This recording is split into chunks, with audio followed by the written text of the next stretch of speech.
Thank you very much, guys. And that was a very exciting game to end off the day. Samsung Blue came out swinging. I think the guys in the desk hit it really, really well. If any region's going to know how to counter Rumble, Rumble's been seen as a very top-tier pick, at least at this World Championship. Lane swaps and really just focused aggression on that champion. Ackerman didn't stand a chance because Blue just completely soloed him out. Let's talk about how Samsung Blue got control and really just ran over LMQ. Yeah, so one thing I do like is that they kept the aggression going. I know a lot of times we talk about teams that gank a top laner and you give up Dragon for it. It's a pretty standard play. The team receiving the gank just shows up on the other side of the map and hey, they got global gold instead of you getting that kill. But what I liked was that, first of all, Spirit was on a heavy ganking jungler like Jarvan, so they just kind of kept going. And you might get Dragon once, but they're going to kill Ackerman like 7 times and get control of that turret and whatnot. So I thought that was actually very good to just sort of repeat the process over and over again. I just wonder why did they keep going top? You know, like, have you not learned, like, if you can't get anything top? 2 waves went to the tower and they didn't get any XP. Yeah, sure, you're 3 people keeping 4 other guys busy. Normally in the game of League of Legends, that's good. But if you're not getting any XP, you're not even taking your double golems, you're basically 3 people staying on the same level while everybody else is just farming. Yeah, sure, Vasili's down bottom, like trying to farm, but he didn't do anything in the game. And then even then, once they started rotating from top to mid, Vasili was still farming bottom, and they need Vasili to make the plays. They need Vasili to get fed LMQ, and that didn't happen, and they just completely got shut down. I think a key part in that had to be that Blue was able to get 3 buffs in level 1, which completely wrecks the jungler in the early game, and they were putting a lot of pressure in level 2 and 3 in that top side, which as a jungler, you start thinking, I gotta get back to farming. I can't waste my time and just sit here in this lane trying to watch the other guys. Like, they're just sightseeing. Yeah, definitely the hero of that game, though, to me was Deft. And the adaptation he made from previous games where he's playing Kog'Maw, immobile, late game, AD carry, to this game he's playing Corki, more playmaking, mobility champion. I think it suits him a lot better. LMQ helped him out with the Kog'Maw ban. That's true. Yeah, we said that in Picks and Bans. Wow, my brain like blinked on what I was going to talk about. Oh no, I remember now. Yeah, I like how fast Samsung Blue played the game because you talked about the fact that Tristana's getting solo farm and everyone else is sharing farm up there. So to kind of like spell that out in a different way, Tristana needs to get to about 7,000-8,000 gold, Infinity Edge plus Static Shiver Phantom Dancer, maybe 9,000 before she starts turning on and being useful. She didn't actually hit that mark throughout this game. So Samsung Blue are basically denying everyone else who has mid-game impact. Right? None of them, those 3 guys up there, getting any gold or any experience. Samsung Blue are actually scaling up somewhat here in this game. So then, when 20 minutes rolls around, mid-game happens, well, Tristana's still useless, even though she got that solo lane farm. It hasn't meant a single thing to LMQ, and the rest of the game is snowballing. So before we go over to an interview, I do have a question for Crumbs, because last time this happened, I remember quoting every incorrect analyst, and then looking at you gloriously down the line. You were of the belief Samsung Blue, psychologically, you were going to be absolutely destroyed, and it looked completely the opposite. They came in here How does it feel, as stern as ever. How does it feel? I've come be on with, this side of the with equation. only one conclusion. You know, everybody says, oh, Group C, Group of Death. It's actually the Group of Life now, because just like life, this Group of C is a box of chocolates. You never know what you're going to get. It's one's journey through a box of chocolates. I did not expect that level of like depth, and like my mind is blown. Double F, how do you follow that? How do you counter that? I just want to say this is the most interesting group of the tournament for me personally, and I just think it's crazy because Samsung Blue lost to Fnatic, who lost to OMG, who lost to LMQ, who has now lost to Samsung Blue. You have no idea what's going to happen in this group. It's just absolutely insane. All right, let's talk a little bit about LMQ, of course, on the other side. They really did struggle. We've already talked about some of the decision-making. Actually, I have just heard that the interview is ready, so let's head over to Shox, where she is joined by Deft from Samsung Blue.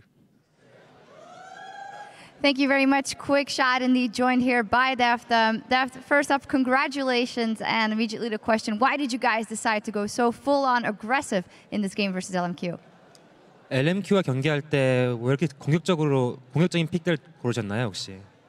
일단 푸나틱이랑 저희가 경기를 할 때 좀 후반에 쓴 픽들을 뽑았다가 초반부터 질질 끌리게 됐는데, 그래서 이번에는 좀 초반부터 강한 픽을 뽑아서 빠르게 이기고 싶었어요. So our game against Fnatic, we picked champions that needed time and farm for the late games, and obviously that didn't work out. So against LMQ, we try to pick champions that are more dominant during the laning phase. And you were a lot more dominant as well. We saw you being quite sad after that loss. What do you do in between those games to pick yourself back up? 푸나틱 전에 진 이후로 좀 되게 슬픈 모습을 보여줬는데 어떻게 좀 기운을 차리셨나요?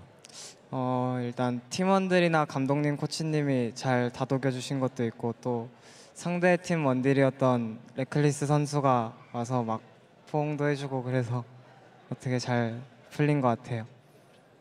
Mainly my teammates, the coach, managers, they cheered me up a lot. And also Fnatic's Reckless, he came over and gave me a hug. And yeah, that was really big help for me. Reckless also mentioned beforehand how he was very nervous playing against you in that lane.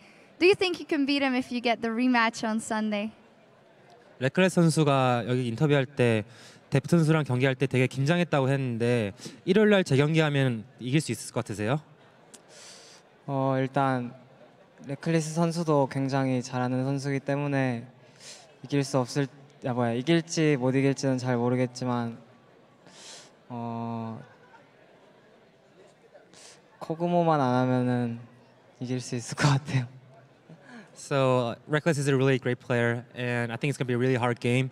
So I'm not gonna play Kog'Maw next time. So yeah, but I think you can win. All right, well, thank you very much and congratulations. And as for us, we're going to kick it back over to the guys at the desk for some final thoughts on that game.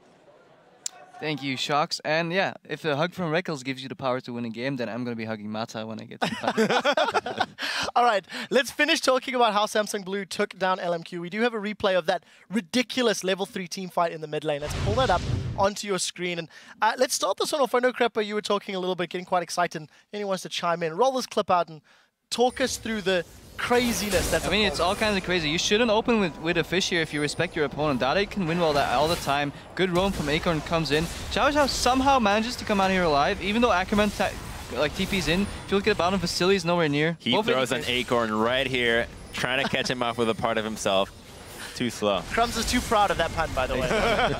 But yeah, they're too far ahead. They're all, I think everybody's a single level higher than, or at least like 1 or 2 levels higher than their single opponent. And look at what that is doing. Watch Dada here. It's ridiculous that he could live in this situation. He just went with the flow. And then he stabs him in the heart. Look at this guy, dude. What a thug. He's just like, right in the face. Yep. He hit him so hard he doesn't even have a name anymore. Oh, no. Okay, first of all, Acorn pun, no. Flow, yes, but you shouldn't have reacted. Nevertheless, I like the Maokai so much because it's kind of like Acorn grew up into a mighty tree. No. Right, we're getting a bit silly, so let's... I'm more of a chestnut kind of guy. Let's scroll along. It's a time of the show where we walk a mile in Crumbs or the Jungler's shoes for the segment that we like to call... Thank you very much. All right, first clip. It is Najin White Shield versus Cloud9 and Balls. He narrowly avoids a gank. It's a good reflex on the Cocoon, basically. Basically, as soon as he sees the animation, he thinks that was probably Cocoon coming out there. It could have been an auto attack to mess with him and just throws Cocoon afterwards, but still a good flash. Next up, Najin White Shield versus Alliance. This was a mid lane. It's a good roam from Nif. Really good roam from Nif, and then just clean up immediately. Fargan aggressively flashing in with Gold Card is exactly what they needed right here. And then Nif levels up to level 6, has the ulti to safety. And once you get a winning in a fight with Zillion and you know your support has ultimate and you trust him enough to use it properly, you can just go ham. Finally, OMG versus Fnatic, and Soaz, he dropped. At this point, I think Soaz was just on tilt, to be honest, and he's just getting a 3-man here, and there's really nothing he can do. He also shields nothing here, because he expects the double bomb. He shielded too early. The shield was already on. He shielded from like Irelia and stuff. Yeah. Thank you very much. Nice. It's like you've done this one before. Let's take a look at the standings after the 6 games have been played and are now locked into our match history. We've got a lot to talk about. Group C, as D-Man so rightly pointed out, 2 teams on 2 and 1 with LMQ and Samsung Blue. Then Fnatic and OMG at 1 and 2. Fova in the Group D side, Najin White Shield currently 3 and 0. Cloud9 2 and 1. Alliance 1 and 2. And Kaboom 0 and 3. Nobody's completely locked in this spot. Nobody's guaranteed to advance yet. If you drop games in this next half, it's going to be very difficult to bounce back. Freak? So the interesting thing is, especially in Group C, all the 1 and 2 teams, they can actually guarantee a #1 spot of the group by just winning the next 3 games and then winning any potential tiebreakers. Like, Fnatic and OMG both can just be like, all right, just show up in the last 2 days and just, just win against everyone else. Right? But, just but win as the far next as like mathematical possibilities, they're in complete control of their own seeding. I'm really glad I won't be on the desk for some of these games so I can avoid the predictions for Group C, because I'm done. I'm seriously just done with trying. How do you prepare for it, though? I mean, we see Fnatic. I think they're the ones that are the Fnatic and LMQ have got the starkest contrast, right? LMQ yesterday looked ridiculously good, and today they looked ridiculously lost. Fnatic have this incredible performance against Samsung Blue, and then drop the ball elsewhere. I mean, how do you come into this? Double lift, some thoughts? I think a lot of it comes down to these teams are...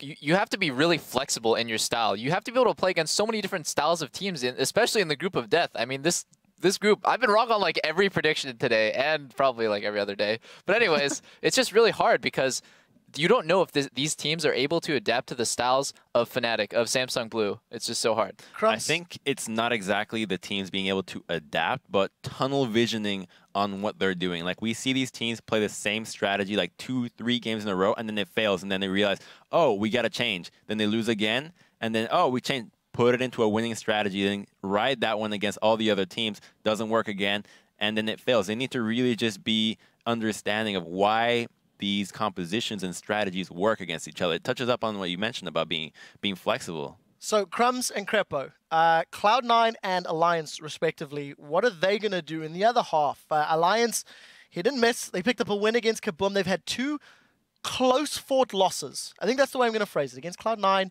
they were still in it for a while. Against Nation Shield, they were in it for a while.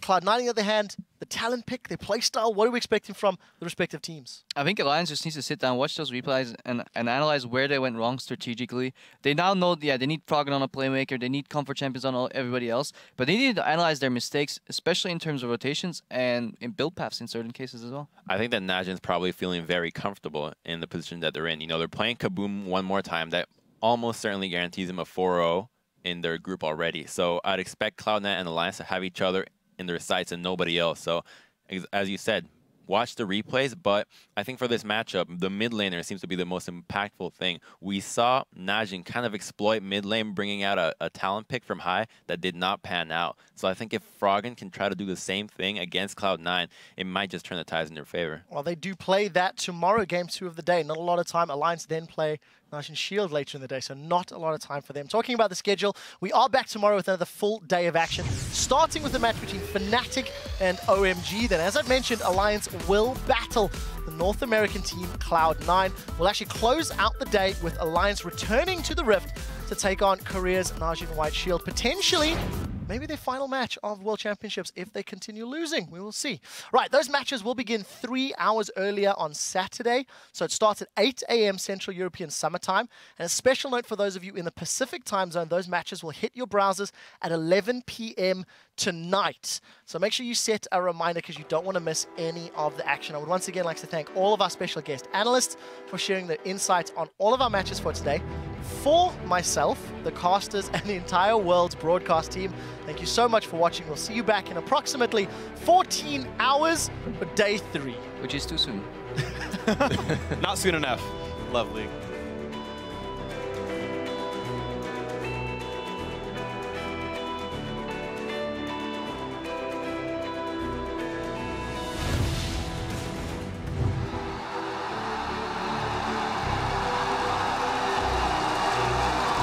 Excited for today. All these matches on paper look really close, so it should be a very action-packed day. Meanwhile, Tab's taking all the damage, will be brought back to life thanks to his support. Now Zephyr jumped on, there is on coming in, they kill Shook, can they kill Tab? He's still going!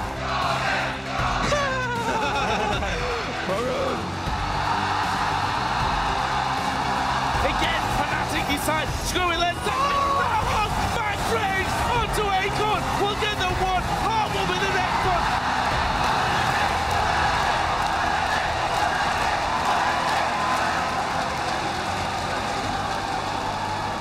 Sneaky at less than half HP, Balls is there as well, oh! They finish him off, they do get one. This entire day is going to be beasts of matches, but for sure here, Yellowstar again goes down without the rest of the team as he tries to pull them away, but they will not follow him. They will be looking for the W.